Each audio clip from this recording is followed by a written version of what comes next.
Kining basahon sa Makabiyos, ikaduhang basahon, Sikan Makabis, chapter 12, mao ni siya'y usa sa atong gibasihan nganong maghalad tag mga pamisa ngadtos mga kalag nga nangamatay o sa mga kalag sa atong nangamatay kay igsuunan. Ana may musaway ani sig pamisa o manay mahimos mga kalag. Kuan day ni tudlo nis Ginoo, gasugod pa ni adtong Old Testament hangtod na gyud karon nga nagpadayon tas pagsangyaw. Nganong ato mang halaran og misa ang mga nangamatay. Ngano man tungod kay dili na sila gusto og pagkaon.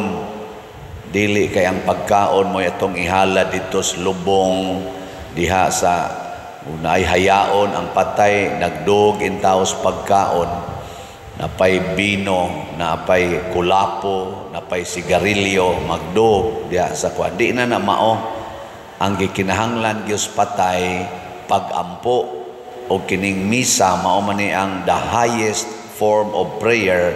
Gusto kaayo ni sa mga kalag nga atong ihalad alang kanila. Ingna imong tupad, lingi imong tupad. Ingna ako'y angkon og duha ka misa para nimo. Ingna. Na.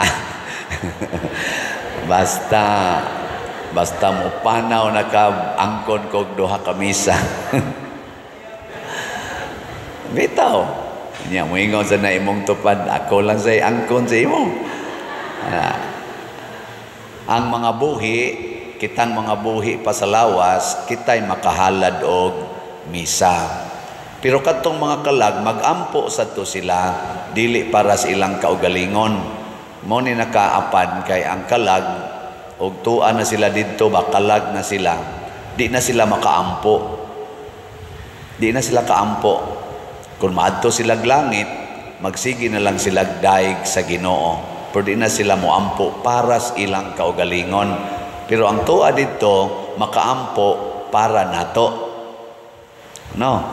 Nindot sa nanganong di man sila makaampo para sa ilang kaugalingon, wa naman sila'y chance to change. Wa na. Mohunong na gaining atong ginhawa, no more chance.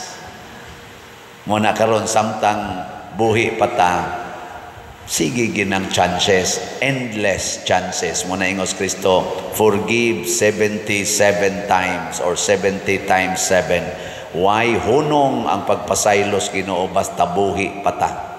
Munang samtang may kinabuhi, may pag-asa o may paglaom. Lain na sang lingi sa imong tupad. Ingna may paglaom pa ka. Ingna may paglaom pa ka. Bisag unsa ka kamanuyupay, bisag unsa ka kabakasasala, bisag unsa ka kasalbahis, bisag unsa pa ka kairihis karon, naa pa kay paglaom nga mobalik sa Ginoo anytime. Muna kita sang mga naanas Ginoo, kitang nagsimba, kitang niilas Ginoo, tabangan nato ang mga tao nga murag wa na bitaw kahuna-huna nga naa sila'y kalag. Wa kahuna-huna nga naa sila'y kalag. Atong tabangan kay nabutaan lang na sila. Ato silang pasabton. Matod pas tubag nato sa Salmo, unsa to? Ang Ginoo maayo og maluluyon. Di gyud siya masuko nato og magpakasa ta. Unsa may iyang bation og makasala na ta, maluoy siya. Nya kita sa doon ta nga mga patyonon pa, mao sa tanay atong bation. Kung makasa ang atong isikataw, maluoy ta. Hasta pagani mamatay sila nga naay sala, maluoy gyapon ta. Pero kita lahi man, anha man ta maluoy basta patay na ang tao. Kabantay mo? Ini kamatay na ba, magsigitag storya siyang mga nindot, pero buhi pa, magsigitag storya siyang mga bati. Gilingi ay mong tupad, inawa pa jud ka kapanglibak, inawa wa ka kaapil o anang libak-libak. Kanang panglibak, unsa man ang panglibak? magsigig hisgot sa apan sa usa ka tawo sa iyang bati. Tanawag mamatay, asa pa na mo hisgot, nga naman, nasa ning too-too, gabaan kas patay. Gabaan kas patay. Og tinuod man ang gaba, dili lang ang patay mo'y makagaba, hasta sang buhi. Pero dili na tinuod ang gaba. Ang tinuod mao, magbuhat gani tagsala, doon na ginay tugbang nga kadaot nga mahitabo nato. Yes, ang Ginoo maayo og maluluyon. Matod pa gani sa atong ikaduhang pagbasa, Romans chapter 8, niingon diri, kinsa may makapahimulag nato sa gugma sa Dios, bisan gani kuno ang kamatayon, bisan ang kagutom, bisan gani ang mga gahom sa dautan dihas ibabaw sa kahanginan o ilawom yuta kana mga other world ba nga mga gahom sama ng inon to Encanto, Agta, unsa pa na diha, mga multo, mga white lady, dili na makawagtang sa gugma sa Dios nga niya nato. Bisan gani ang impyerno, dili makawagtang sa gugma sa Dios nato. Ang Ginoo nahigugma gyapos tuas impyerno kay di gid na mawagtang ang iyang gugma. Unsa may makapahimulag nato gikan sa gugma sa Dios? Unsa man? Ang ato ra gyung sala. Kay kana manggong sala mga igsoon, ato nang desisyon nga mobiya sa Ginoo, nga mosupak sa Ginoo. Nya ang Ginoo kay mahigugmaon man, di gid na siya mamugos. Di man na parihas asawa nga inighigugmas bana ngadto silingan, makigbugno mga asawa. Pero ang Ginoo, moingon ra gyud ng Ginoo, kung saan ka masaya, suportahan ta ka. Pero warning na siya, imo kong isalikway, na anak ka nagsunod sa yawa, magantos gyud ka diha, nya magtuman kita, tugutan ta. Parehad to bang prodigal son, di ba? Ang prodigal son, ang amahan, ni warning man, dong, niya naman tanan din nganong mobiya pamangyog ka, pasagdi ko. Kuha niyang iyang bahandib, lakaw siya. Wa gyud mo gukod ang papa. Pero ang papa nahibaw ng daan nga kining gibuhat sa akong anak nga nibuwag sa akong puder ni biya, maghatag gid kadaot niya. Unsa may nadangatan sa prodigal son? Napurdoy. Pagkapurdoy na, alagad na lang siya atong namuhi og baboy. May gani, wala pa LSF sa una. Dito siya, alagad. Amot, dito ba to San Roque o Tabla o diin ka to siya nag-alagad, no? Sus, perti na niyang gutuma, mukaon, unta siya sa mga laugs, baboy. Di pagit siya pakanon. Perti na yung uyamuta, mas ubos pa siya sa baboy. Ngotong niuli siya sa ila og nagmahay. Dili unta ta maghuwat nga mura o sa tagbaboy or ubos pas baboy, una patamo ilag Ginoo. Nilay na sang lingi si mong tupad be. Ing na manghunong na ta ning atong sala. Ing na ba? Ing na manghunong na ta. Hunongon ta na ni. Nya unsa may buhaton? Matod pa sa atong ebanghelyo, paningkamot mo sulod sa langit. Nya unsaon man ingos Kristo, ako mao ang dalan. Musubay na ta sa dalan padung sa langit nga mao si Hesus.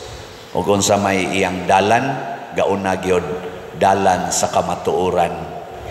Be truthful, love the truth. Ikaw na beng, kinsa dinhing mga asawaha nga nahigugma gyud sa ilang bana kay kamatuoran gid na nakabahin na sa ilang kinabuhi ta sa kamot. Very good. Daghan. Ang uban nagkinyugpos lang, bahala mo diyan. Kinsa dinhing mga banaha nga nahigugma gyud sa ilang asawa kay mao gyud nay kamatuoran ta sa kamot. Buangon sa ninyo pang mga bana. Wagin mo isa, baos at ibaos. Karon, tinood. Kay kamatuoran man nga imo ng bana, imo ng asawa, imo ng anak, imo ng ginikanan. Ang sunod nga gustos Ginoo nga dalan padong sa langit, antusa ang pagdawat sa kamatuoran. Kay kana ra bang kamatuoran, wa gid nay lami. Bitaw, ang lami katong di tinuod. Tanawa, hay may mas lami ang kabit o ang imong asawa urbana. Mas exciting tong kabit. Sige kag text, sige text. Bisag kaming mga pare, kinsa may lami, ang madre o ang dili madre. Ambot lang, wag ko kasuway. Pero kana ganing sala, kana bang dili tinuod ba? Maoy lami, tanawang mga bata. Unsa may mapuslanon nga tinuod silang kinabuhi. Ang pagtuon sa ilang leksyon, unsa may gustos mga bata, computer games. Di man na tinuod ang games. Di ba? Pero magbuntagay sila diha. Way tulganay. Kinsa may tinuod? Kanang naa sa social media o kanang kuyog ni mos balay, imong mama, imong papa, imong igsoon. Kinsa may tinuod? Kanang real presence o kanang virtual presence? Kinsa man? Ang tinuod kanang real.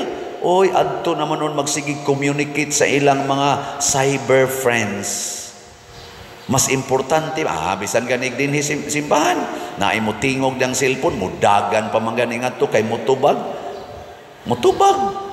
Niya ang presensya sa Ginoo din i-ignore lang, i-ignore. Mas importante ang naa diha nga di tinuod di gina tinuod kanang magsigig ingon nimo diha love you nya mo pa nya kiss mo anang naang screen o man ko kasuway ana mao mo ko nay uso na ana ba oy di na tinuod di gina tinuod ay gyud tuo ana og na may tinuod ana mutlang pila ra ka buok usahay kadang imong uyab-uyab kunuhay nga naa sa cyber nya mingon dayon nga ikaw ra gyud wa ka kasiguro inighuman yog muamwa tu ade na gigakos-gakos dito tu padra niya og higda kanang imong bana nga magsigig tawag nimo kay imo jung giingnan ikaw to na ra ba ka sa abroad tawag gid ha aning orasa amo tawag gid na siya pero tuan nagibutang nas kwarto ang katong iyang atuonon.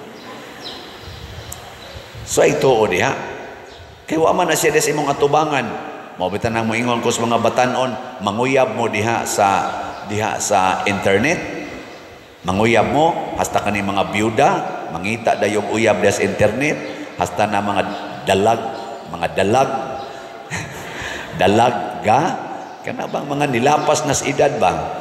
Ana, mangitag kauyab diha sa internet. Gibuang ninyo inyong kaugalingon. Nga naman, diha sa internet, diha sa virtual relationship, pinakataas ni mong mahibawan sa tao, 30% ragyod. The 70% is always hidden. Kanus man na mahimong tinuod, atubanga siya. Istoryaha siya, kanang buhi gid siya. Maubitaning ato mga scammers, may kay mo istorya diha sa cyber, nya dili day tinuod. Munang dinhi sa atong sige jud kog ingon ninyo sunda gid ning atong kaning official information. Ansa man ninyo pagsunod paminawa dinis atong online mass panahon sa inig kantas offertory song og sa final song i-flash nato diha ang official nato nga mga contact persons, contact numbers o contact account numbers. Nya di pa gyud mo makontinto tawagi based aning atong number. Ano bang as much as possible make it real truth. Ana digilingay mong tupad ing na tinuod ka ing na ba ing na tinuod ka are you a truth kay narabay uban igtan-aw na to babay nyag siguruhon na to laki di ay mga gwapa pa kaayo.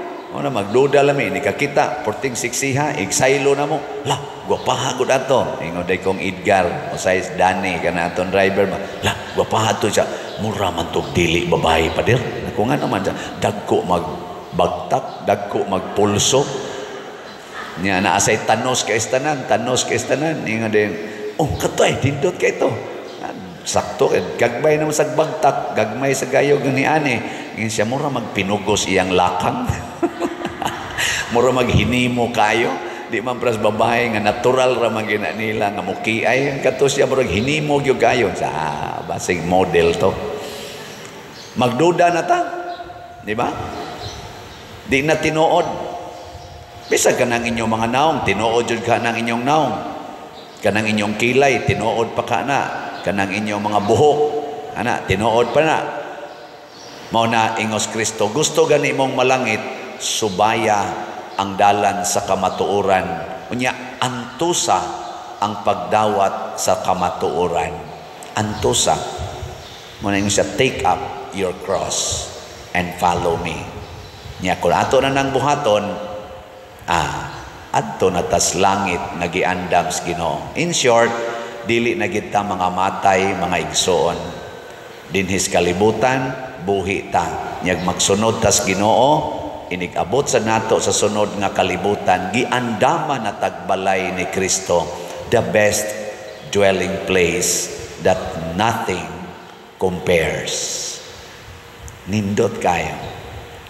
Gilas na lang ringi. Ing na-excited na kang mamatay. Na-excited na. Kay tuan na nagpaabot. Tuan na nagpaabot. Nga matod pang Kristo, bisan asa ko, kuyog na ta. Excited na kay taana. Naman ganin ang imbitar na ko, Father, ari nga balik sa Amerika. Nako nga naman, na ami publishing ang balay na nagsit-set na may schedule. Sige, next year, June. Kung buhi pa ko, sige, by June, anha kog Amerika. Hala, ka-excited. Ako ra gani mo adto, excited magani. Naku, basta inyo kong plitihan. Siya, plitihan ka na mo pa din. Excited sa ko, ha? Ako'y pliti. Tinuod bang nindot dito? Na nag-away magay na ron sila. Kay bati na kuno kayo ilang nasod. Bitaw, nag-away, paminawa ng ilang mga kumpanya, padoong maroon sila mag-eleksyon na nag-away, nagsigig reklamo, kani problema, daghang problema, wa ni mo atimana, kita sa dinig, gaaway sa kani problema, naay daghang problema dinhis kalibutan, pero dito sa langit, wala na'y problema, wala na'y kasakit, wa na dito'y mga buangon, labaw tanan, wa na dito'y batignaong. Ang tuwa dito, glorious face. Nindot kay mga naong. Ang tuwa dito. Way makaso dito batignaong. Ang batignaong, ilabay na nas impyerno. Dito. O kinsa may batignaong para sa Ginoo, ang mga makasasala. Ang sala, muguba sa atong pagka-image and likeness of God. Ang taong way sala, guwapo guwapa, kay na-intact ang iyang pagka-image and likeness of God. Hinauton ta ang mga kalag nga atong gihandom, nagpabilin unta ang ilang pagka-imahin, larawan o kasamahan sa Ginoo.